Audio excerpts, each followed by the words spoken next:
This Labor government have been quietly, and none of this had a lot of publicity in the mainstream press, been putting the screws on Queensland businesses, on farmers, and particularly, as we've heard this afternoon, on the seafood industry. Why don't we get more publicity over this? Well, because this is being done to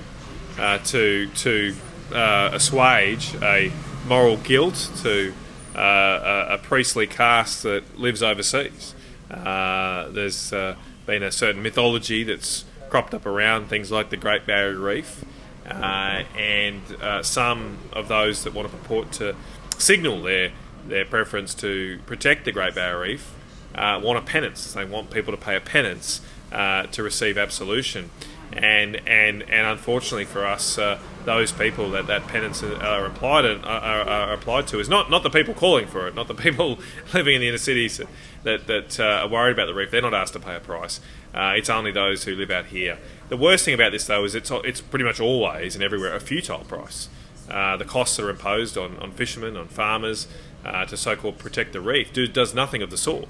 It just convinces people that something is being done, then they can go to bed and sleep at night, while those that are affected by these changes stay up at night because they don't have a job anymore and they don't know how they're going to pay their bills. The gillnet fishing sector, which is highly responsible and efficient and environmentally protective way of farming barramundi in particular, that's going to be devastated, isn't it, by this ban on gillnet fishing? Do you think people will start to wake up if the price of barramundi starts going up? Well, I think ultimately all of these green dreams end in the pain of having a higher bill, whether it's for power, whether it's for petrol, whether it's in this case for food. It's just how much pain's caused on the way. The problem here, though, is if we don't act now and wait for those bill increases, those higher seafood prices to come, it'll probably be too late. Because it's hard enough to convince young Australians to take up an industry like fishing. You've got to get up early, you're away from home, it's hard work. And if it ends, they're probably not going to come back if we realise our mistakes 2 or 3 years down the track. What will happen is we just end up having to import more seafood from overseas. We already import about 80% of our seafood needs. We've got the third largest ocean territory in the world.